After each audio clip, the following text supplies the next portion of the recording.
My girlfriend texted, "I'm using our vacation fund to bail my ex out of jail. You understand?"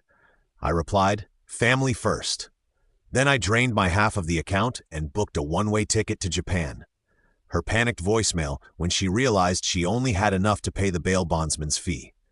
Welcome to Seductive Dreams. It would be so much appreciated if you would subscribe to my channel and like the video. Now, without further ado, let's go. I, 32, male, work as a data analyst. My life is about spreadsheets, predictable outcomes, and risk mitigation. My girlfriend Mara, 29, was not. She was impulsive, passionate, and I thought balanced my quiet life. We'd been together 3 years, living in my condo. I own it for the last 2. We were saving up. We had this joint savings account. We called it the vacation fund. The plan was to hit $15,000 and then decide on a major trip. I was methodical, auto-depositing $400 every month. She contributed when she could. After about a year and a half, we had $1,400 in there. My contribution history showed I'd put in $7,200. Hers was $7,000. Close enough. The backdrop to our entire relationship was Reese, 30. Her ex, the one that got away, except he never went anywhere. He was always in some jam, and she was always defending him. He's just misunderstood, Leo. He has a good heart. He's just unlucky. He's like family. You don't turn your back on family. I hated it. I told her as much. She'd get defensive, accused me of being controlling, and I'd back down because I loved her and I'm not a fighter. I'm a planner.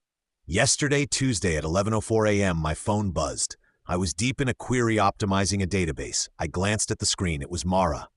"Mara, hey, absolute emergency. Ray's got into some trouble. He's in jail. Bail is set. I'm using our vacation fund to bail him out. It's an emergency. You understand?" I read it once, then twice, then a third time. It wasn't a question. It was a statement, a declaration. I'm using our money, not our money. Our money, my $7,200, her $7,000, all of it for him. You understand? A cold, quiet click sounded in my head. It was the sound of a switch being thrown. All the times I'd backed down, all the misunderstandings, all the ignored red flags, they didn't just line up, they formed a perfectly straight, undeniable line. She was telling me, not asking, that my savings, my half of 2 years of diligent planning, was being sacrificed for the human train wreck she refused to unhitch herself from. I stared at the blinking cursor on my monitor. I looked back at her text. I typed back 2 words. Me, family first. She replied almost instantly. "Mara, thank you, thank you, thank you. You're the best. I knew you'd get it. He's like a brother to me. You're a lifesaver. I'll make it up to you, I promise." I didn't reply to that. Instead, I minimized my work. I opened a new browser tab and logged into our joint savings account. Balance $14,200. I clicked transfer. I transferred exactly $7,200 from the joint savings to my personal checking account. I left her $7,000 in there, her half. Then I opened another tab, an airline website. I'd always wanted to go to Japan. Mara thought it was too far and the food is weird. I found a one-way flight, premium economy, leaving this Friday. I had over 4 weeks of PTO saved up. I entered my credit card details and clicked purchase. I composed an email to my boss. "Hi Mark, a sudden and pressing family emergency has come up. I need to take my accrued PTO 4.5 weeks starting this Friday. Date? I will have my work laptop and can be available for critical issues remotely, but I will be in a different time zone. I'll get all my current projects to a stable handoff point by EOD Thursday. Apologies for the short notice. I sent it. My boss replied in minutes. No problem, Leo. Hope everything is okay. Keep us posted." I put my phone on silent. I went back to my spreadsheet. I felt nothing. No anger, no sadness, just quiet. The quiet of a decision made. Around 3:30 p.m., my phone's silence started vibrating so hard on the desk it sounded like a trapped wasp. It vibrated, stopped, over and over. I ignored it. At 4 p.m., a voicemail notification popped up. I put in my headphones, clicked play. It wasn't Mara's normal voice. It was a screech. Leo, what did you do? I'm at the bail bondsman. I'm here. I told them I had the money. They said the bail is $100,000. The fee? The bondsman's fee is 10%. It's $10,000. I told them, fine, I have the vacation fund. A shaky, high-pitched breath. I went to the ATM to pull the cash in the card. The card. Leo, there's only $7,000 in the account. Where is the rest of it? What did you do? I'm $3,000 short. They won't take it. Reese's, he's stuck in there. His mother is crying. What is wrong with you? You said you understood. You said family first. Call me back. Call me back now. You did this on purpose. The call ended. I listened to it again. You said family first. I did. And I'm my own family now. I went back to my query. My flight leaves in 3 days. I have a lot to pack. Update 1. Hey Reddit. Wow, thanks for all the messages. This blew up way more than I expected. I'm not sure I can reply to everyone, but I read them. A lot of you called it the entitlement. I had no idea. I'm in Japan. I'm writing this from a small hotel room. The last 72 hours before I left were hectic. So after Mara's voicemail, the calls didn't stop. I think she called 25 times in a row, then switched to texting. A wall of green bubbles. You stole from me. This is theft. Leo, I'm calling the cops. Rissa's mom had to pawn her wedding ring to cover the last $3,000. Her ring. Are you happy? I'm coming over. We are talking about this. You better be there. I knew she would. Mara doesn't do no. She just does louder. I live in a condo, and the last thing I wanted was a scene in the hallway. I left work, went straight to my unit. First call, a locksmith. Hi, I need an emergency rekey. My ex-partner has a key and I'm concerned about my property. No problem, sir. Be there in 45 minutes. It'll be $220 for the rush job. Perfect. The locksmith was done by 6 p.m. By 6:15 p.m. Mara was there. I heard the key scrape in the lock. Then scrape, scrape, scrape, then pounding. Boom, boom, boom. Leo, I know you're in there. Open this damn door. You're a thief. You're a coward. I sat on my sofa packing a suitcase. I just didn't answer. This went on for 10 minutes. Then it got quiet. My phone rang. Her sister Talia. I ignored it. Her mom, Karen, ignored it. Then about 30 minutes later, another knock. This one was different. Firm. Official. I looked through the peephole. 2 police officers. Crap. She actually did it. I opened the door. Officers, can I help you? Mara was standing behind them, arms crossed, face blotchy with tears and rage.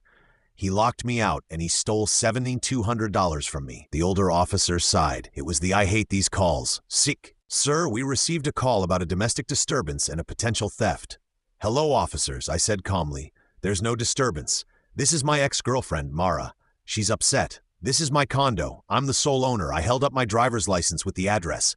She was living here as my guest. She has a key which I just had rekeyed as is my right. He stole my money. She shrieked. Sir, what about the theft? Ah, yes. I picked up a file for my coffee table. I printed everything. Mara is referring to a joint savings account. Here is the most recent statement. I handed it to him. You'll see a balance of $4,200 as of this morning. And here I handed him another paper is the transfer history. You can see my monthly deposits of $400, totaling $7,200, and her deposits totaling $7,000. And here a third paper is the transfer I made today for $7,200. My exact contribution. I left her $7,000 in the account, which as you can see is still there. The cop looked at the papers. He looked at Mia. And why did you do this, sir? Because, officer, I handed him my phone. She sent me this text today informing me she was taking the entire $14,200 to bail her ex-boyfriend Ree out of jail. I did not authorize the use of my half of the savings, so I removed my half. The cop read the text. He looked at Mara again. His expression was gone, just flat. Ma'am, this is a civil matter. He didn't steal anything. He took his own money. What's in that account is between you and the bank, and this is his condo. He doesn't have to let you in. But my stuff, she sputtered. My clothes, my laptop. I've already packed most of it, I said, pointing to 3 large boxes and 2 suitcases by the door. She can take it. I'd prefer if you'd stay while she does, just to keep the peace. A civil standby? Fine, the officer said. Go ahead, ma'am. Get your things. Just the essentials. We can't stay all night. Mara stormed past me. She wasn't crying anymore. She was just vibrating with hate. You're a sociopath. You know that? She hissed, grabbing her makeup bag. A cold, calculating spreadsheet. That's what you are. I'm a spreadsheet who doesn't pay his girlfriend's ex-boyfriend's legal fees. Yes. Rissa's mom had to pawn her ring. Sounds like a Reese mom problem, I said, leaning against the doorframe. She went for her boxes, but then she saw a painting on the wall. It's a nice landscape painted by her grandmother, Ma. Ma and I got along great. She gave it to me 2 years ago for my birthday because I spent a weekend fixing her ancient computer and setting up her Wi-Fi. Mara always hated that it was mine. Mara lunged for it. I'm taking this. It's my grandmother's. I put my hand up. No, you're not. It's my family's. The younger cop stepped forward. Ma'am, is this your property or his? My grandma painted it. It belongs to me. I pulled my phone out of my pocket, went to my favorites album, pulled up a photo. It was me and Ma smiling, holding the painting and the birthday card that came with it. I zoomed in on the text. To Leo, my favorite computer whiz. I'm so glad you love the painting. It's all yours. Happy 30th. Love, Maud. I showed it to the cop. He nodded. Ma'am, you need to leave the painting. Get your boxes and let's go. Her face. I've never seen that color. It was purple. She grabbed her boxes, dragging them out, scraping the floor. You'll regret this, Leo. You'll be old and alone with your stupid money and your stupid painting. I gave you 3 years, and I'm taking my $7,200 back, I said. Have a good night. I closed the door, locked it. The cop stayed until she was in her car. The next day, her mom, Karen, called. I was stupid and picked it up. Leo, darling, she said, her voice dripping with fake honey. I think there's been a terrible misunderstanding. Mara is she's so distraught. She has such a big heart. You know, that money was just for an emergency. Ree is a good boy. He gets turned around. Karen, he got arrested, a bar fight. Boys will be boys. Now Mara is $3,000 short on the bondsman, and her account is overdrawn from Miled. Well, I think the right thing to do, the Christian thing to do, would be for you to send her that money you took. Be the bigger man, Leo. Don't be so petty. The Christian thing. How about the logical thing? The logical thing is for me to not light my savings on fire for a man who, by the way, Karine, it wasn't a bar fight. I looked it up. Public records. He was arrested for check fraud. He was stealing checks from his part-time job. Silence. Well, I'm sure that's a misunderstanding too, she said, flustered. The point is, Mara needs you. You can't just abandon her. Watch me? I said and hung up. I spent the next 48 hours getting my life in order, put a hold on my mail, paid my condo fees 3 months in advance, and I hired my friend Ben, who has a key, to water my plants and grab any mail that slips through. I got one last text from Mara's sister Talia. It was a screenshot of a small claims court filing form. You're being sued, you jerk, for the $7,200 you stole, plus $2,000 for the painting you're holding hostage, and $1,000 for emotional distress. You're not getting away with this. I just replied, see you in court. Then I blocked her and Mara and Karen. I got on my flight. The takeoff was the best feeling I've had in 3 years. I'm here for at least a month, maybe longer. Let them serve papers to an empty condo. I'll deal with it when I'm back. Right now, I'm going to find the best bowl of ramen in this city. Final update. Hey Reddit, it's been about 3.5 months. This is the last update. I came back from Japan 2 weeks ago. My trip was clarifying. I stayed for 9 weeks, worked remotely part-time, explored. I learned to be alone again, and I learned I really like it. When I got back, there was a stack of mail waiting for me. Thanks, Ben. In that stack was, as promised, a summon for small claims court. Mara, Karen, and Talia were all listed as plaintiffs. They were suing me for $10,200, the $7,200 they claimed I stole, $2,000 for the value of the painting, and $1,200 for her moving costs and distress. The hearing was last Thursday. I showed up in my work suit. I'm a data analyst. I came prepared. I had a binder. Mara was there with Karen and Talia flanking her like disgruntled bodyguards. Ree notably was not. The judge, a tired L-looking woman who clearly had a packed docket, called our case 304B. Mara's last name versus my last name. Ma'am, please state your claim. Mara stood up, papers shaking. Your Honor, my ex-fiance. I literally choked. We were not engaged. Maliciously and without warning stole $7,200 from our joint savings account, leaving me stranded and unable to pay an emergency bill. He did this out of spite.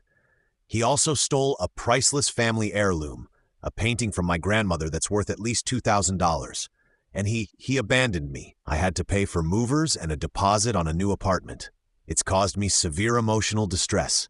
The judge looked at me, Mister. My last name, your response? I stood up. Your Honor, I opened my binder. First, we were not engaged. Here is a copy of my condo's deed in my name only, purchased before our relationship. Here is the lease for her new apartment, which she signed with her ex-boyfriend Ree 2 days before she texted me. It appears the emergency was just moving in money. Mara went pale. Karen hissed, "That's not order. The judge said continue, Mr. My last name." Second, regarding the $7,200, I passed a folder to the Baith. Here is the full certified statement from the joint savings account showing every deposit by both parties for 18 months. As you can see, my total contribution was $7,200. Her total was $7,000. I withdrew my contribution, leaving hers. Here's the text message she sent me stating her intent to use the entire fund, including my money, to pay the bail bondsman for Mr. Da. Do res, I did not authorize this. The judge read the text, her eyebrows went up. Third, regarding the painting, I passed over another folder. Here is a notarized affidavit from her grandmother Ma, who is 84, and lovely, stating the painting was a personal gift to me for my 30th birthday. Here is the original birthday card, which she was happy to provide. And here is a photo of me and Ma with the painting at my party. It is not a family heirloom, it is my property. And finally, I said, here is a copy of the public court docket for Mr. Reese's last name, the man she was bailing out. He was not arrested for a bar fight, as I was told, but for check fraud. He pleaded guilty last month and was sentenced to 18 months. I sat down. The courtroom was dead silent. The judge looked at the paperwork. She looked at Mara. "Ma'am," the judge said, "let me get this straight. You tried to take your boyfriend's savings to bail out your other boyfriend, who was on his way to prison for fraud. When your boyfriend smartly took his own money, you sued him. And you tried to claim a painting your own grandmother gave him. He tricked me," Mara said, her voice cracking. He was manipulative. He said family first, and it seems Mr. Riss is the family you chose," the judge said flatly. "This is the most frivolous and frankly insulting case I've seen this month. You're lucky he isn't counter-suing you for harassment. Case dismissed with prejudice. Ma'am, I suggest you take a hard look at your life choices. Don't waste this court's time again." Mara just stood there, mouth open. Karen started sputtering. "But, Your Honor, the distress?" "Get out of my courtroom," the judge said. I packed my binder. As I was leaving, Talia got in my face in the hallway. "You think you're so smart with your folders? You ruined her life." "No," I said, adjusting my tie. "She had a life. She had my savings. She had her grandma's painting. She was willing to trade all of it for risk. The trade just went through. Excuse me." I walked away. I didn't look back. The last I heard from Ben, who heard it from a mutual friend, "The situation is bleak. Mara and Riss's mom, the one with the pond ring, are now in a massive feud over who Riss really loves, and more importantly, who he owes money to. Mara lost her job, not because of me, but because she was apparently a whirlwind of unprofessional chaos for a month straight and missed 3 major client deadlines. She's living in that apartment with her name on the lease and risks, well, he's not paying rent. I got home, took Maud's painting, and hung it in my bedroom where I can see it every morning. I'm back at work. My boss is glad I'm back. My spreadsheets are clean. My accounts are my own. I'm planning a trip to Southeast Asia for next spring. This time, I'm buying a round-trip ticket. It's over. I feel light. I don't feel happy. Not yet. But I don't feel angry. I just feel free and $700